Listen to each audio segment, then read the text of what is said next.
তোমরা যারা নিজের বিয়ের গায়ে হলুদের মেকআপটা নিজেই করতে চাচ্ছ কিন্তু কিভাবে করবে বুঝতে পারছো না, তো আজকের ভিডিওটা কিন্তু তাদেরই জন্য। আমি লুকটা কিভাবে করলাম চলো এবার দেখে নেওয়া যাক। তো প্রথমে এই ফেসটাকে কিন্তু আমি খুব ভালোভাবে ক্লিন করে নিয়েছি।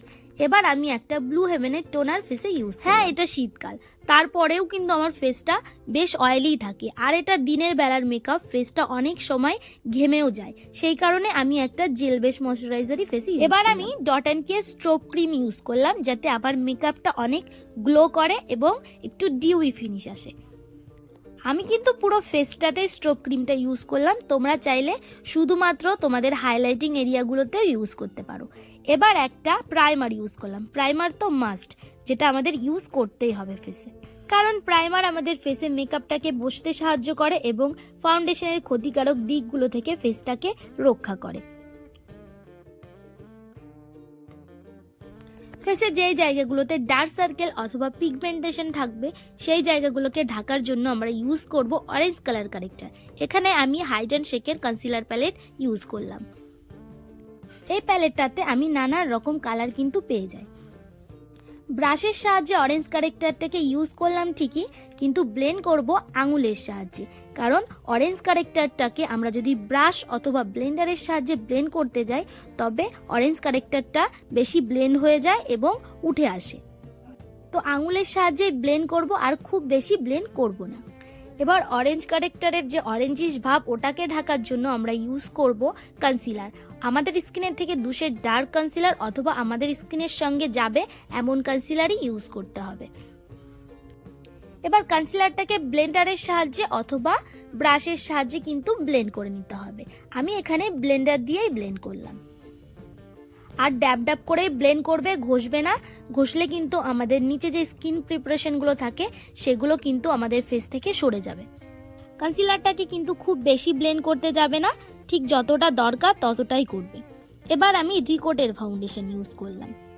খুব বেশি ফাউন্ডেশন ফেসে ইউজ না করার জন্য আমরা হাতে প্রথমে ফাউন্ডেশনটাকে নিয়ে তারপর ব্লেন্ডারের সাহায্যে ফেসে ব্লেন্ড করে দেব।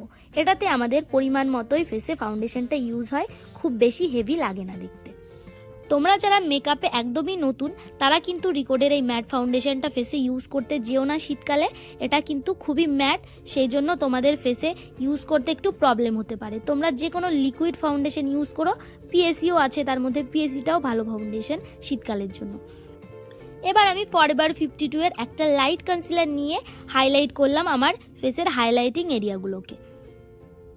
কনসিলারটাকে আমি ব্লেন্ডারের সাহায্যেই ব্লেন্ড করে দিলাম, তোমরা ব্রাশও ইউজ করতে পারো ব্লেন্ড করার জন্য।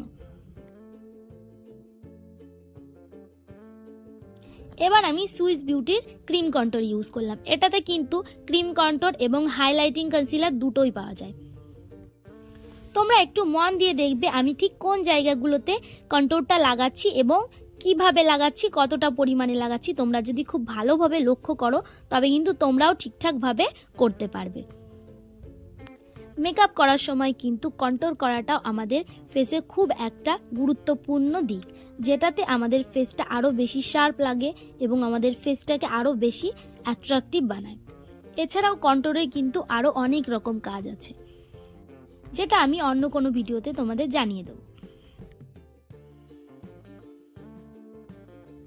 কন্ট্যুরটাকে আমি এতটাই ভালোভাবে ব্লেন্ড করে নেব যাতে আমার ফেসে কোনো রকম হার্শ লাইন বোঝা না যায়। কন্ট্যুরের যে লাইন বোঝা যায় না, ওই লাইনটা যদি বোঝা যায় ফেসে তবে কিন্তু খুবই বিচ্ছিরি লাগে। আমাদের মেকআপটা যতটাই আমরা ভালোভাবে করতে চেষ্টা করি, এই লাইন বোঝা গেলে কিন্তু একটু আমাদের মেকআপ ভালো লাগবে না। তোমাদের কাছে যদি নাকের কন্ট্যুর ব্লেন্ড করার জন্য ব্রাশ থাকে তবে তো ভালোই, আর যদি না থাকে তবে এই বড় ব্রাশটাকেই চেপে ধরবে, তারপর ব্লেন্ড করবে। অথবা বিউটি ব্লেন্ডার দিয়েও কিন্তু ক্রিম কন্ট্যুর ব্লেন্ড করা যায়।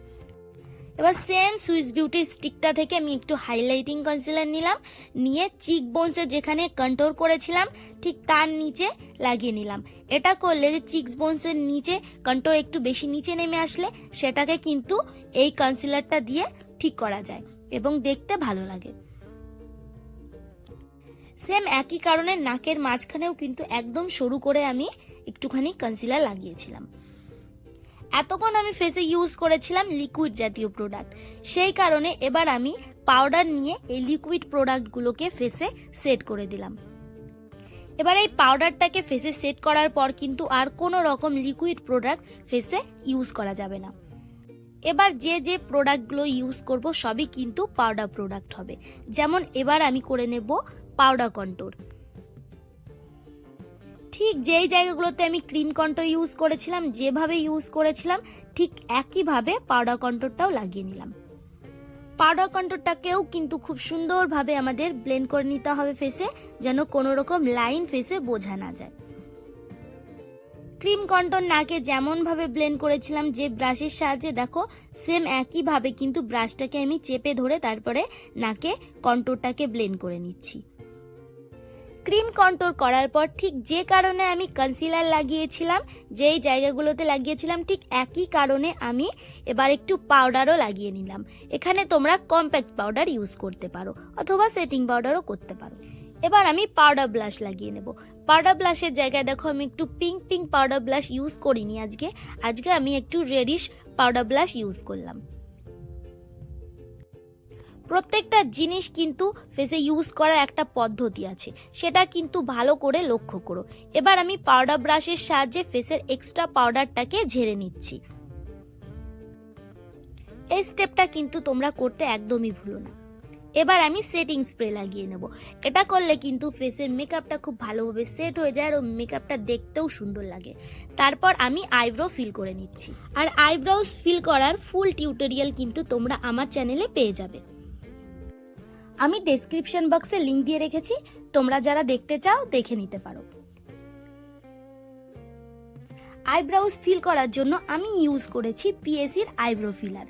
এটা কিন্তু খুবই ভালো আইব্রো ফিলার, তোমরা চাইলেও ইউজ করতে পারো।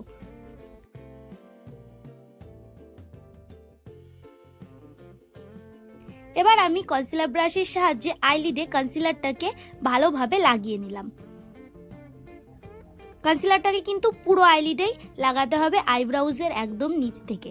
তারপর কনসিলারটাকে ব্লেন্ড করে একটু পাউডার দিয়ে সেট করে দিলাম।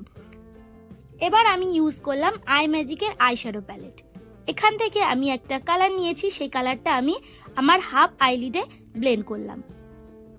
এবার আমি সেকেন্ড কালারটা নিয়ে যেখানে আমি প্রথম কালারটা শেষ করেছিলাম ঠিক সেই লাইন বরাবর ভালোভাবে ব্লেন্ড করে দিলাম, যাতে কোনো রকম হার্শ লাইন বোঝা না যায়। এবার আমি থার্ড কালার ইউজ করলাম, সেটা হলো ইয়েলো কালার। ঠিক একইভাবে যেখানে আমি সেকেন্ড কালারটা শেষ করেছিলাম সেখান থেকে থার্ড কালারটা ব্লেন্ড করে দিলাম। আইশ্যাডো কালার ব্লেন্ডিংটা কিন্তু খুব ভালোভাবে করতে হবে, একটা কালারের সঙ্গে আর একটা কালার এতটা ভালোভাবে মিশিয়ে দিতে হবে যাতে কোনো রকম লাইন বোঝা না যায়। এবার আমি আর হাফ আইলিডে ইয়েলো কালার ব্লেন্ড করলাম। কালার দুটোর মধ্যে যেন কোনো রকম লাইন বোঝা না যায়, সেই জন্য আমি প্রথম যেই কালারটা ব্যবহার করেছিলাম সেই ব্রাশটা দিয়ে আমি দুটো কালারকে ভালোভাবে মিশিয়ে দিলাম মাঝখানটার লাইনটাকে। প্রথমে যে কালারটা ব্যবহার করেছিলাম সেই কালারটা নিয়ে আমি লোয়ার ওয়াটার লাইনের নিচে ইউজ করলাম, কিন্তু ইনার কর্নার পর্যন্ত ইউজ করিনি। এবার আমি ইয়েলো কালারটাকে সেই প্রথম কালার যেখানে শেষ করেছি তার নিচে ব্লেন্ড করে দিলাম ইনার কর্নার পর্যন্ত। এবার আমি মাস্কারা ইউজ করে নিলাম। মাস্কারাটা আমি ইউজ করি মেবেলিনের মাস্কারা। আপার ল্যাশ এবং লোয়ার ল্যাশ দুটোতেই কিন্তু খুব ভালোভাবে আমাদের মাস্কারা লাগাতে হবে। এবার আমি ডিলেন্সি লিপস্টিক প্যালেট ইউজ করলাম লিপস্টিক পরার জন্য। যে ব্রাশটা আমি লিপস্টিক পরার জন্য ইউজ করি সেটা হলো ভেগার ব্রাশ। লিপস্টিক পরার জন্য কিন্তু লিপটাকে প্রথমে আমাদের ড্র করে নিলে লিপসটা আরো দেখতে সুন্দর লাগে। আর লিপসটা আঁকার জন্য সবসময় একটু ডিপ কালারই আমাদের ইউজ করতে হবে, তারপর ভিতরে তুমি যে কোনো ইচ্ছা কালার ইউজ করতে পারো। লিপসটাকে আমি আঁকার পর একটা নিউড কালার লিপস্টিক আমি পরে নিয়েছিলাম। দিনের বেলা যদি মেকআপ করা হয় তবে কিন্তু হাইলাইটার ইউজ করার কোনো প্রয়োজনই পড়ে না, যেহেতু আমি ভিডিও করছি তাই আমি হাইলাইটারটা ইউজ করেছিলাম। তো তোমরাই বলো তোমাদের এই মেকআপ টিউটোরিয়ালটা কেমন লাগলো। যদি ভালো লাগে অবশ্যই কিন্তু আমার চ্যানেলটাকে সাবস্ক্রাইব করতে ভুলো না।